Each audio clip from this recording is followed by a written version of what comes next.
Hi girls, in this video I am going to explain the concept of arrays within a class and static data members and static member functions in C++. Here already you people knew about what is called an array. An array is a collection of same data type or group of data item that's stored in a common name. The arrays can be used as a member variable in a class. In C, you people already read about the variables that are declared, that means the members that are declared in the structure. Arrays also declared in the structure. Like that, here within the class, an arrays can be used as a member function and the array can be used as a member variable in a class. The syntax of the array is data type, name of the variable, size and list of variable. Here this is the list of variable, means the inputs are given directly to the array variable. So this is the example for that. A class can have an array as its member variable. An array is a class can be private or public data member of the class. The data variable, that means the data member of the class that is declared in the array type, can be in private or in a public mode. If an array happens to be a private data member of that class, the only member functions of that class can access it. On the other hand, if an array is in a public data member of the class, it can access directly using objects of this type class. Okay, so here you can see in this example, the class name is the ABC, the array is declared here. There is no specifier is mentioned here, so that defaultly it is taken as the private type. In the private mode, the variable array is declared ARR. In the public mode, the two member functions are declared. The first member function is named as largest and second member function is named as the sum. So here the array variable is declared in the private mode. So the two member functions only access the array variable ARR. Okay. So here the variable ARR10 is private data member of the class ABC. It can be accessed only through the member function largest and sum. So once again I repeat the concept here, girls. An array in a class can be private or public data member of the class. If an array happens to be a private data of the member class, then only the member function of the class can access it. On the other hand, if an array is in a public data member of the class, it can be accessed directly using object of this type. So here this array variable is declared in the private mode. So these two member functions of that class only able to access this array variable.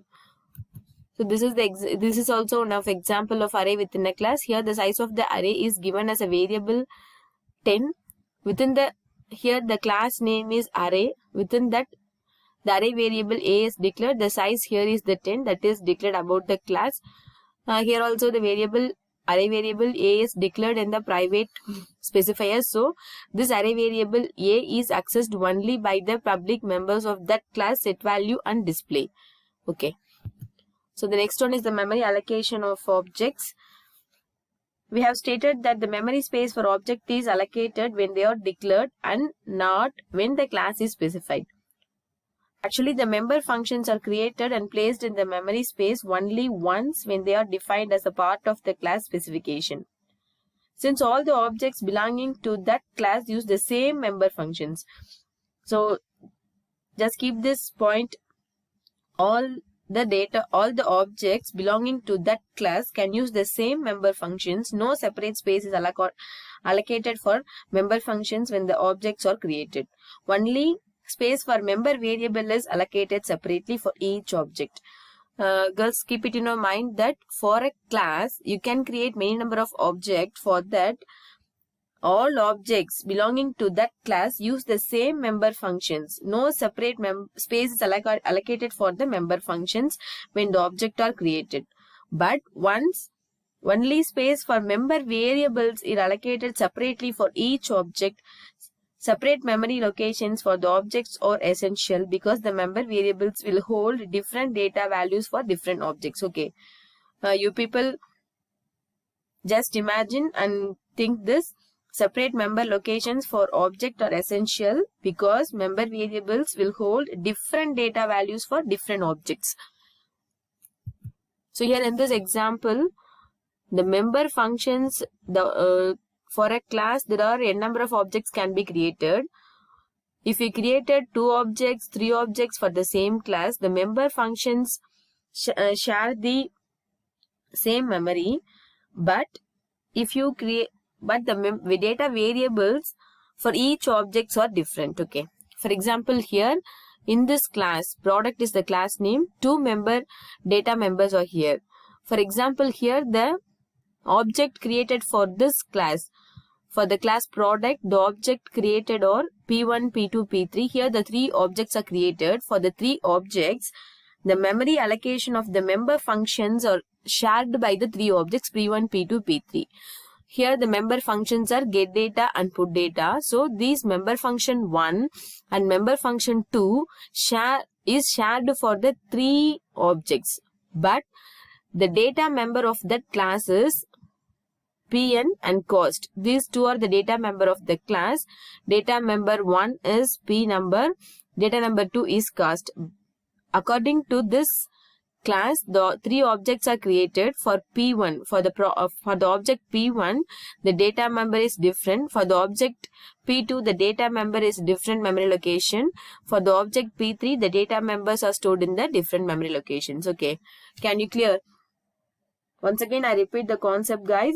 All objects belonging to that class use the same member functions. For example, P1 is the object, P2 is the object, P3 object. These 3 objects are belong to the same class product. These 3 objects share the memory location of the member functions. Sharing is happen here, but separate memory location for objects are essential because member variables will hold different data values for different objects. For example, if you pass values for P1 dot PNO is 10, P2 dot PNO is 20, P3 dot PNO is 30. So here it need a separate memory allocations for the object and the member functions.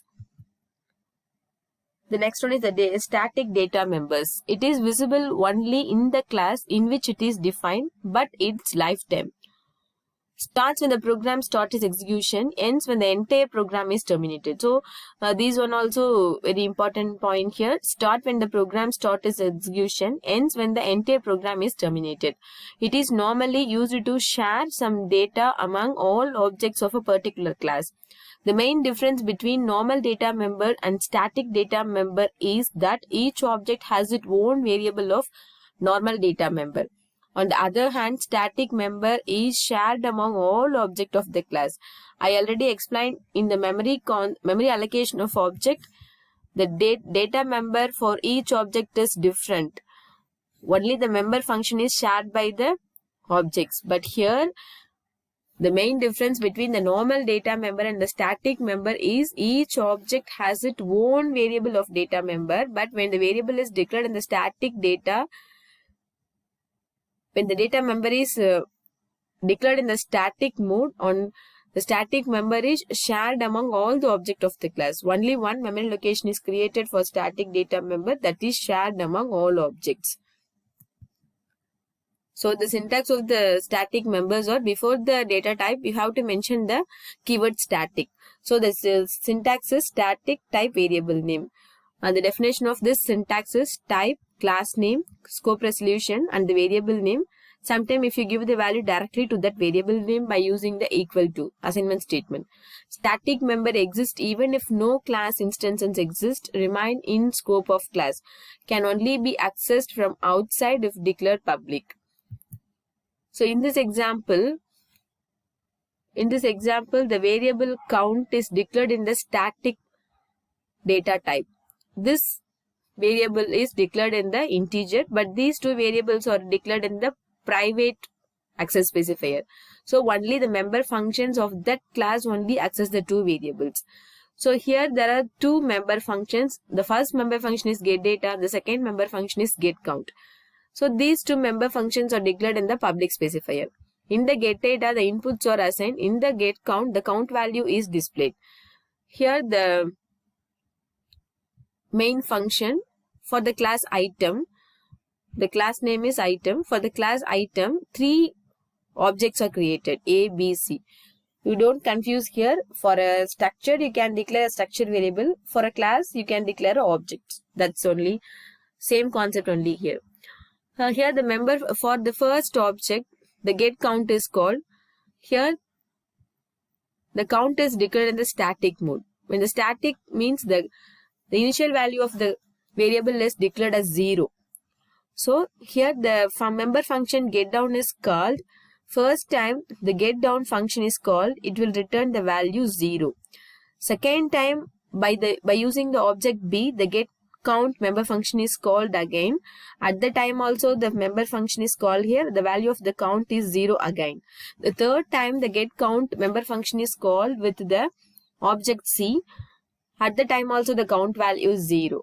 And then after that here the object a.getData member is called here with the parameter 100.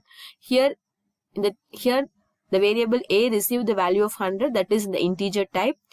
The 100 is assigned to the value number. Here the count plus work here. So 0 plus 1, the count value will be incremented into 1. Again the same getData member function is called by using the second object b. Again the 100 value is passed to that member function. Here the value of a, that means the 100 is stored in the variable number. The count is again incremented. Already the count value is 1. So 1 plus 1, 2 is incremented now. And then the third time also the member function is called by using the third object c. Again the same value 100 is assigned to the variable.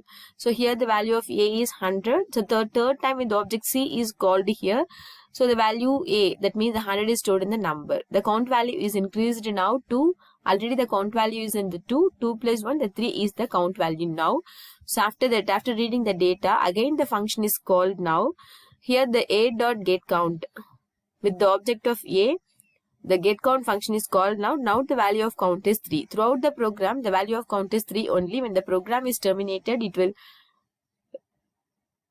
after the program is terminated, the value is restored to 0 until the value of count is only 3. So the 3 times the function is called with 3 different objects, the value of 3 only displayed.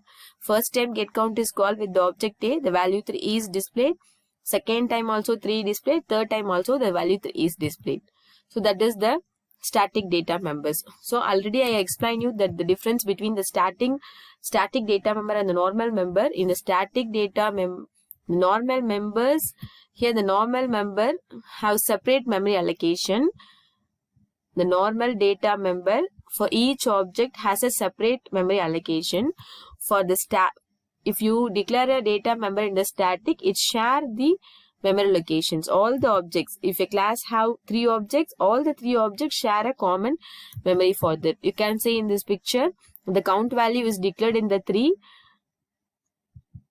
The count value is 3 belonging to the last program.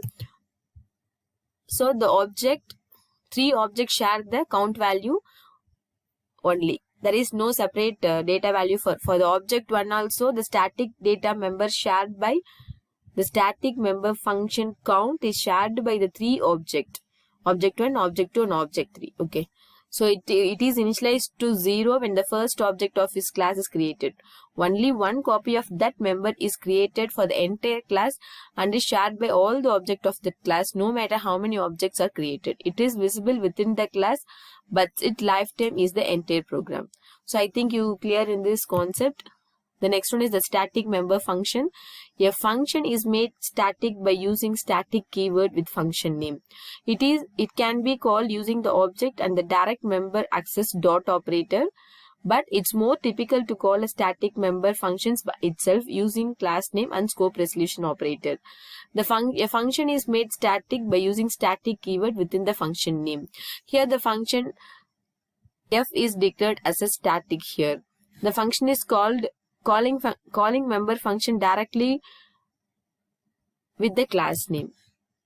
So the static member function syntax is static return type function name and then the parameter list. Callable before any objects are initiated. Static member functions can access static data members before any object are initiated. Provides ability for specialized setup routines in an object. So this is the example of the static member functions. Here the void show function is declared in the static type. Here the variable integer is declared in the static type.